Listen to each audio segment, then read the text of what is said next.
Conversation with the Candidate continues. Thank you for clicking on our extended digital conversation with the candidate, with tonight's candidate, Congressman Beto O'Rourke of Texas, a former congressman, I should say, now running for president of the United States. We've got our New Hampshire voters here in a town hall forum. We're going to do 30 minutes commercial free, and we're going to start with Mark Boyd. Thank you. Thank you for taking my question. Thanks, Mark. If elected president, what is the first thing you would do to lower drug prices for us? I'll make sure that Medicare uses the purchasing power, its leverage to bring down prices for not just Medicare beneficiaries, but for every American who relies on prescription medications to be healthier, to be well, or even to stay alive. It's almost inconceivable that 97 years after insulin was invented, we have our fellow Americans in the wealthiest country on the face of the planet dying of diabetes. We have Americans dying of the flu, dying of curable cancers.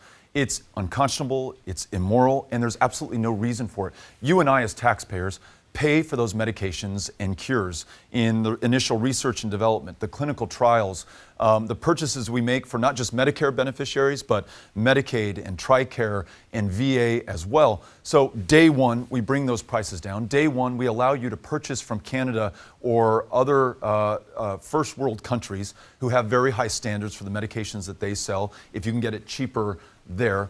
And day one, we begin work to ensure that we have universal, guaranteed, high-quality care for all Americans, including no copay for prescription medications. Now, that's a bill that Congress would have to pass, but we'll get started on it day one. Those other steps we can take by executive action, and that will make sure that health care is more affordable, prescription prices are no longer the highest on the planet, and our fellow Americans are healthier than they were before. Thank you. Thank you very much. Mark. Next Appreciate question comes in from Leonard Morrill. Welcome to New Hampshire. Thank you. In 2016, the DNC appeared to dictate who the Democratic candidate was going to be by using superdelegates. Do you think that they are doing the same thing again by making it so hard to get on the debate stage? I thought you were going to ask me about superdelegates in the wine district. I was like, how am I going to thread this one? Look, I'll tell you, we have the best possible problem that we could have as a party, as a country, and as a democracy. All these amazing candidates who represent such different parts of the country, bring different skill sets to bear, different biographies and life experiences. That's a great thing. And our party, our country is big enough to have this competition of ideas and vision and experience. And then we trust you, and you in New Hampshire take this responsibility very seriously, to show the discernment and judgment, to vet us and make sure that we select the best person to represent our party as a nominee and to lead our country as president. So I'd love to see the debate stage more, not less, inclusive. There's plenty of time before the first primary here, before the first caucus in Iowa, to ask the questions that are most important, to travel the country and meet everyone. And so if we're a democracy, let's act like it. And so you'll see me trying to do that in my travels, in my appearance at the debate in September, the October debate we qualified, and also to advocate for other candidates to have the chance to make their pitch and appeal to you directly. And then let the best woman or man win. Thank you. Thank you very much. Thank you, Leonard. Another social media question coming in here, this one from Joseph Hazelwood. He asks, will you support women registering for the draft like men? Yes, I will. And I believe I voted to do just that as a member of the House Armed Services Committee. Testament not just to the equal treatment under law, to which I hope we all aspire, but testament also to the extraordinary number of women who are now serving right now, who volunteered to put their lives on the line for this country, to perhaps pay the ultimate price for the rest of us. Fewer than 1% of America has served since the wars of 9/11. I believe the fastest growing group of volunteers to the United States military are women. It's the fastest growing veterans population to whom we have a responsibility to get mental health care, to get a post 9/11 GI Bill that works, to get housing so that no veteran who served is homeless in this country. So the answer is yes, but I think that's also a reflection of the pride that we feel in the women who have already served. You've worked a lot on the veterans health care issue, particularly mental health. Does it need to be a separate standalone number for that suicide hotline? What's the way we get to a lower number or zero veteran suicides daily? The conservative estimate by the VA is 20 veterans a day, every single day, take their lives in this country. Another number that we've heard is 22, but many veterans service organizations tell me that the number is actually much higher. The majority of those who are taking their own lives have been unable, or for whatever reason were unwilling, to go to a VA. Now that may be that we have long lines in some parts of the country to see a psychiatrist or psychologist for the post-traumatic stress disorder that you may have brought back with you from Afghanistan yesterday or from Vietnam 50 years ago. And care delayed has become care denied and has led to some really tragic outcomes. There are 40,000 unfilled clinical positions at the VA today. So priority number one is fill those positions. If we have to pay more, if we have to have recruitment and retention bonuses to do that, then by all means, let's do that. It's literally the lives of our service members that are on the line right now. Let's make sure that we do not privatize the VA, but that we strengthen the VA. And then this is the most important step we could take. Let's stop going to war everywhere around the world to pursue our foreign policy on the backs of 18 and 19 and 20-year-old women and men. Let's end those wars in Afghanistan and Iraq and Syria and Somalia and Yemen and Libya, where we are engaged tonight. Bring those service members back home to their families and commit ourselves to pursue our foreign policy, the greatness of this country, resolve otherwise intractable problems through diplomacy and peace and nonviolence. I know that we can do it. We just have to set our minds to it. And by the way, that is the best way to have the backs of our service members and our returning service members when they become veterans. Next question comes from Mary Christine. Hi. Hi, Mary. So your vision for the future includes a minimum wage that's a living wage. Given the vast differences in cost of living across the United States, what should the federal minimum wage be to ensure everyone has a living wage? Because, you know, we're stuck on this $15, Right. but that's not necessarily going to work for people in Hawaii. It's a great point. So $15 is the answer to your question. That's the federal minimum wage that we would set, below which no employer could pay a person. As we know right now, folks are working 2 and 3 jobs in my home state of Texas, where the minimum wage is $7.25 an hour and has been for years. Those are very often the same people who do not have the luxury of reading to their children before the first day of kindergarten because they're working that second or third job. And it's their children who are 10 months behind in reading comprehension on the first day of kindergarten. So the effects of our inability to make sure that everyone can participate in the economic greatness of America are born not just in the difficulty of paying the rent or putting food on the table. It is the development of their children and any chance that they're going to be able to partake in the success of this country. So $15, states and municipalities can certainly go well beyond that, but I think that is an ambitious but achievable goal that we can set.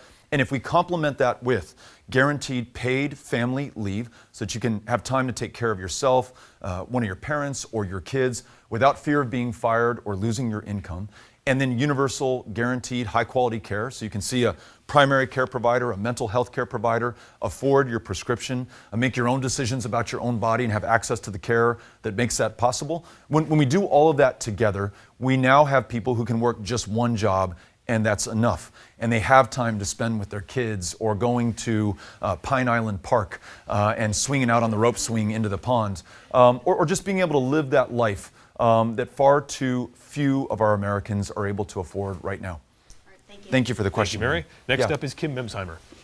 Thank you, Congressman. Thank you. Every 65 seconds in this country, someone is diagnosed with Alzheimer's. It's the only illness in the top 6 causes of death with no effective treatment and no cure. Currently, the U.S. government spends about $300 billion on care for people with Alzheimer's. What would you do about the Alzheimer's crisis in this country if you were elected? I want to thank you for asking the question and tell you, in case there's any doubt in your mind, that when you and others like you come to Washington, D.C. and visit with a member of Congress, it really has an impact. It focuses our attention on something that doesn't get enough attention in this country. My grandmother, Charlotte Williams, died of Alzheimer's. And we watched her deterioration over time, absolutely heartbreaking, very expensive to care for. And what we know is that if we double the amount of money that we're spending today to $600 billion annually, we will be that much closer to finding a cure, which morally is the right thing to do for our loved ones, for ourselves, and economically is a fraction of the cost that we would pay for long-term continued care for those who have no cure to look forward to right now. So an investment in research and the development of those cures, and then a guarantee of the long-term treatment, the ability to age in place, paying home health care attendants far more than they're paid right now, $7.25 in some states like mine, and making sure that we're there for one another in our moment of need. That's going to be my priority as president. Thank you. Thank you very Thank you, much. Kim. Next question comes from Laura Landerman Garber. Greetings. Hi, Laura. Please know that everyone here in New Hampshire is sending their love still to your fellow Texans and Thank the you. families there. Thank you for saying that. You're welcome. Gratefully received. You have been and continue to be a voice for the immigrants in our country, and a beautiful, strong, honest voice, and I imagine that you will continue to be that voice. What will you say, but more importantly, what will you do on their behalf to address the traumatic separations in families? I'm a psychologist, and I know the real trauma that is happening with those separations and the impact, and mental health services are going to be needed for years to come. What will you do? You are so right, and I'm so grateful to you for asking the question and elevating these children who have been tortured by us, by our government, and we the people are our government, and as long as this persists, it is on the conscience of every single one of us. There is an extraordinary Catholic charity in El Paso that facilitates these family reunions when a mother or father has been separated from their son or daughter. And they hosted Amy and me, my wife and I, one day to witness some of these reunions. And here was a child who was the same age as our youngest son, Henry. She was 8 years old, was seeing her mother for the first time in months. And instead of a big smile on her face, the way that Henry smiles at me when I come home, instead of tears of joy, given what she's just experienced, and she's now released and able to be with her family, there was absolutely nothing on that little girl's face, a complete vacant expression. And I'm not trained in the way that you are, and so you'll have to tell me, but my assumption was that she associates her mom with the greatest pain that a human being can feel. Imagine being a stranger in a strange land, 8 years old, you've just traveled 2,000 miles, some of that atop a train that they call the Beast or La Bestia, not inside on the seats. You finally come to this place that is your salvation, your refuge, at least that's what you've been told, and you are taken from your mother's arms by force if necessary. I'm sure that kid is thinking, what did my mom do to me? Why was I in this jail for the last 6 months with complete strangers? And what is our relationship going to be like now going forward? You're absolutely right. That child needs long-term care to fully recover, to heal her relationship with her mother, and if she stays in this country, to make sure that she's well enough to contribute not just to her own greatness, but to our shared success and greatness. So as president, I will make sure that we invest the resources not just to reunite those families who've been separated. And let's remember, there are many families tonight who know not when or if they will see each other again. But once reunited, to make sure that they are made whole again, given the fact that we visited this injustice on them in the first place. So thank you for asking the question. Thank you very much. Appreciate it. Thank you, Laura. Next question comes from Dan Bergeron. Hi, Dan. Hi. When I worked for publicly traded companies, we all knew that net income for shareholders was priority. And now that I'm on the school board here in Manchester, we know that students take priority. Right. So you'll understand when I was a little shocked to find out that K-12 and higher ed stocks are doing very well right now. For example, K12.com generates 88% of their revenue from managing public school districts, 75 public schools in 30 states. So I'm a little baffled as to who the priority is, but I think I know it would still be the shareholder. So in your administration, what kind of policies do you think you would put together to avoid the sort of DeVos administration policies that are currently in place? Yeah. First of all, thanks for being here. Thank you for your public service. And thank you for bringing this to my attention. It's why we hold town halls, not just to share with you the courage of my convictions, but to listen to yours and to learn from you. So I will work with a Secretary of Education who will have public school classroom experience, who will be an excellent replacement for Betsy DeVos, who will help us develop a pre-K through 12, because pre-K is going to be universal throughout this country, starting our education not at 4 or 5 years old, but 3 or 4 years old, especially for that child who may be 10 months back in reading comprehension on the first day of kindergarten. Let's make sure that we move the starting line back a full year for her so that she has a chance to start even and to stay caught up with her peers. And we're going to make sure that we put children and families and communities over corporations and profits. Amy and I send our 3 kids to world-class public schools in El Paso. They're getting a great dual language education, making the most of our binational community, learning math today in English, learning math on Monday in Spanish. Not just listening and reading and writing and speaking in those languages, but just living and existing. And that's an innovation that came from public schools and public school teachers and listening to them. So I will continue to listen to them in my administration and make sure that we fund this as a priority.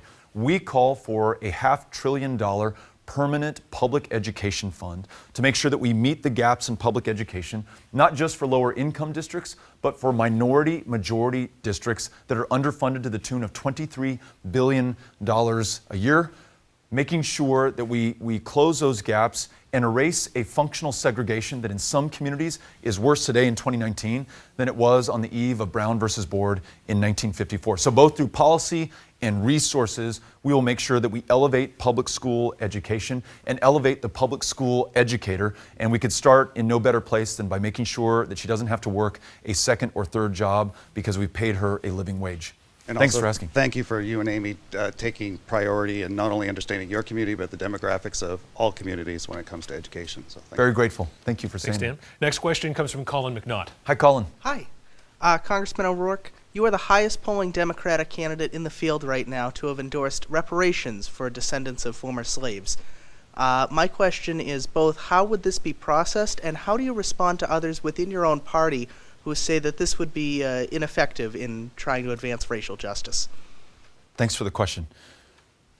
There's this really fascinating series of articles you may have read, given the fact that you asked this question, on the New York Times website that makes a really compelling case that we should mark the foundation of this country not on July 4th, 1776, but instead on August 20th of 1619. The first time a kidnapped man from West Africa was brought here in bondage and forced to work as a slave to begin building the greatness and the wealth and the success of this country, a wealth and success that his descendants would not be able to fully participate in, not just during slavery, not just during Jim Crow and segregation, but today in 2019, where there is 10 times the wealth in white America than there is in black America. In that kindergarten classroom that I keep talking about in Texas, if you're 5 years old and you're in that classroom and you're a child of color, you are 5 times as likely to be disciplined or suspended or expelled. The schoolhouse to jailhouse pipeline begins not in high school, but in kindergarten, where that kid is absolutely defenseless. And that has produced the largest prison population on the face of the planet. 2.3 million people behind bars right now as we enjoy one another's company and our freedom, disproportionately comprised of people of color. We see it in healthcare. We have a maternal mortality crisis in America. It is 3 times as deadly for women of color. And it extends to our democracy. Texas ranked 50th in voter turnout, not because we love our democracy less than you do here in New Hampshire, but we were drawn that way. People of color drawn out of a congressional district to diminish the power of the vote or the likelihood that we would hear their voice. The Voting Rights Act denuded and stripped down so it no longer affords protections to those who need it.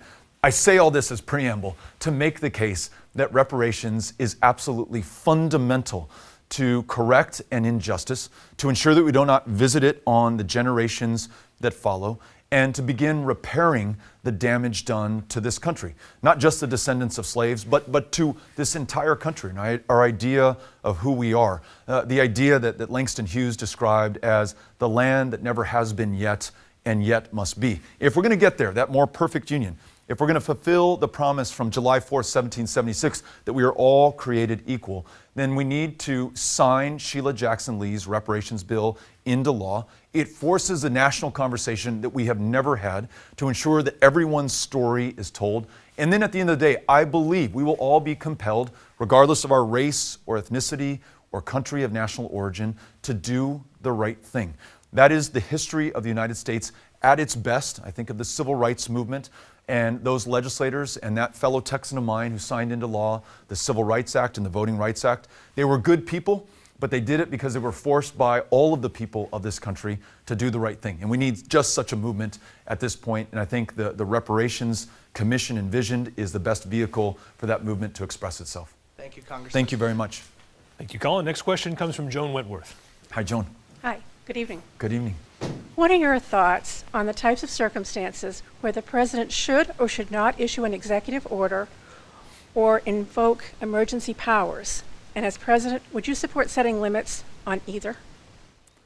Oh, this is such a good question, and it's come up in many forms over the course of this evening. People asking me which executive actions would we commence with on day one of our administration, bringing up different policy challenges and asking if we would go past or beyond Congress by executive order. My preference will always be to work with our co-equal branch of government, to bring Democrats and Republicans and independents to the table, to make sure that the popular will of this country is expressed in the legislation that we pass.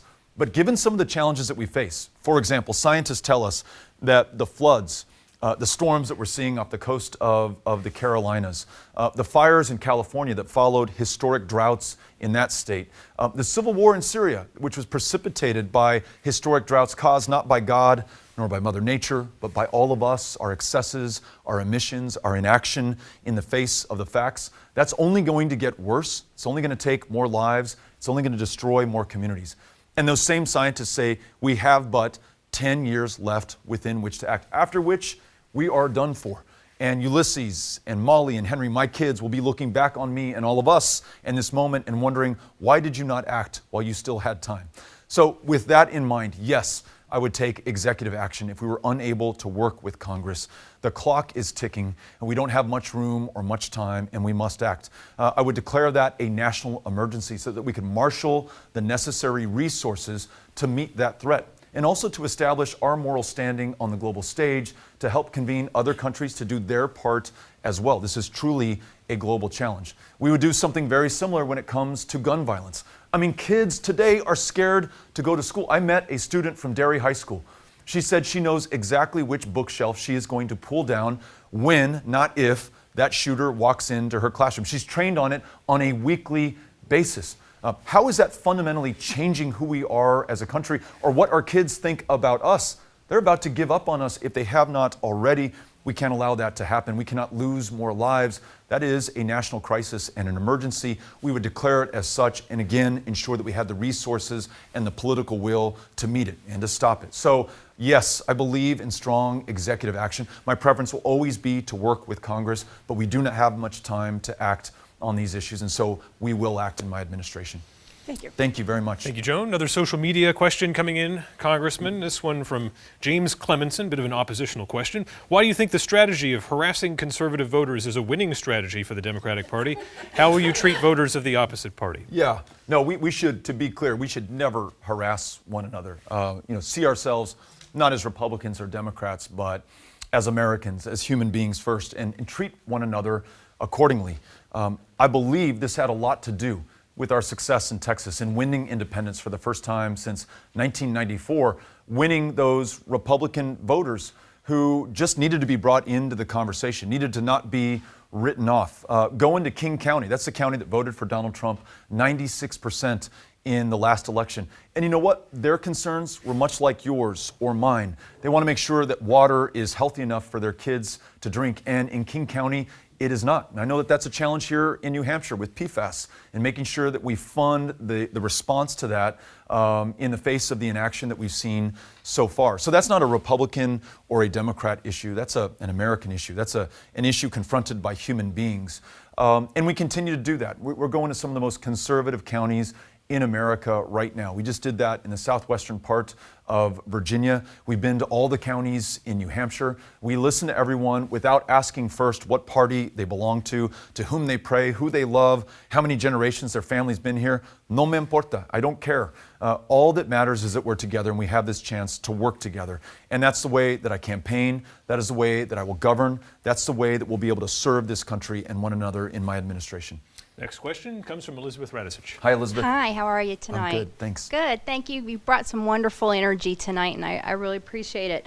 Adam touched on the first part of my question, which is there's a lot of people calling for you to run for Senate in Texas. I hear it among my fellow New Hampshire voters. I hear it from my friends in Texas. So you've explained why you've chosen not to. But after your experience with Senator Cruz, is there a concern that maybe Texas can't be led to become a purple state?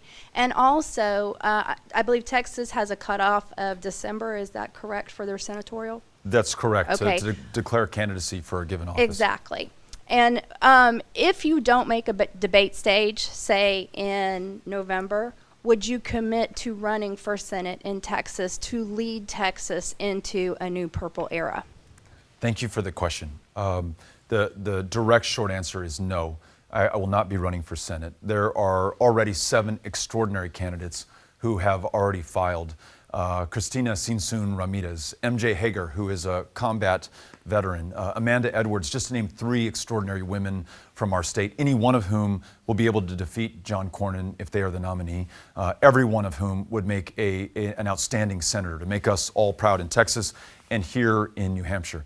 No, I want to be president. I want to serve this country. I want to bring together a very divided, very polarized America. I want to heal instead of inflame. I want to be confident and courageous about the future instead of walling it off or putting it inside of a cage or seeking to make you angry or afraid based on our differences.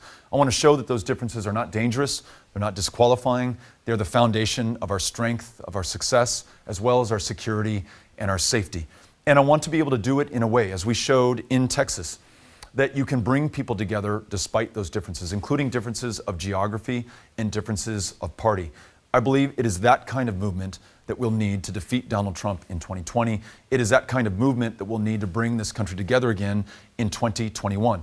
If I am not the nominee, I will do everything in my power to support whoever she or he is to make sure that they not only defeat Trump in November of next year, but that they are successful as president. I believe so much in this country. I know that not just the generation present here, but every generation following ours, maybe even more so, are counting on us to do the right thing while we still have time.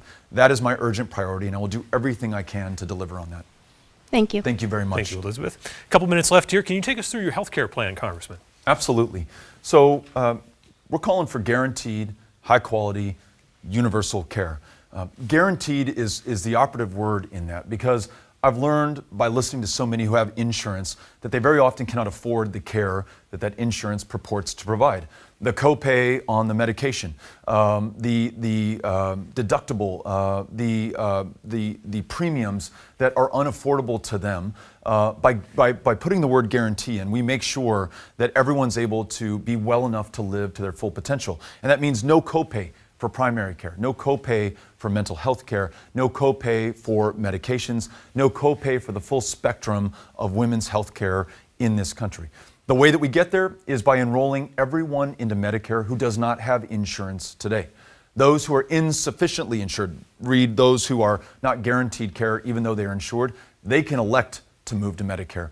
But those who have employer-sponsored insurance that they like because it works for them and their families, members of unions who fought for health care plans, sometimes in lieu of wage increases or other earned benefits, and want to keep those health care plans, will be able to do that under our plan. So we get to universal guaranteed high quality by respecting the choices that our fellow Americans have made. And I think that's the best possible path we could take. All right, as we wrap up here, there's been a lot of heavy stuff. I've got a Big Lebowski reference for you. You might get it, you might not.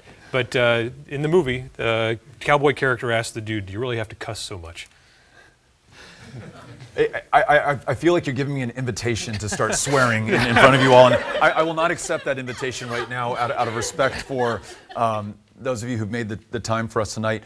You know, we were talking about our politics no longer serving us and serving our fellow Americans and leaving us open to the kind of demagoguery that dominates our politics today, most explicitly in Donald Trump. So trying to shake us out of that, a complacency, an apathy, an acceptance of something that we should never, ever accept is fundamental to our success in defeating Donald Trump, but also changing our politics so it actually works. So many of these questions were predicated on the premise that even if we are elected, we will be dealing with an incalcitrant Congress. We'll need to use executive action in order to accomplish anything. I don't want to see this democracy die. I want to help wake us up to the challenge that we have, or we will watch each other die in our sleep as a democracy, die in our sleep as a country. So I'm ringing the alarm, as it was rung for me on August 3rd when 22 of my fellow El Pasoans were killed innocently shopping at a Walmart, as it was rung last week in Odessa in Midland when 7 were killed in those communities, as it is rung for so many communities as we see a rise in hate crime every single one of the last 3 years. As that alarm rings on a daily basis for those who are working 1, 2, 3 jobs just to make ends meet. So I want to make sure that we respond with the urgency that these crises demand right now. And sometimes, in unguarded moments, that's reflected in the language that I use. So I'm just trying to be as honest and direct as I possibly can, given the challenges that we face. And sometimes when I go into that most honest, unguarded part of my mind, a swear word will pop out. Fair enough. Congressman O'Rourke, thank you for joining Thank us you on very Conversation much. with the Candidate. We Yeah. appreciate your time. Thank you to the studio audience for your questions, and thanks for watching at home. Have a great night.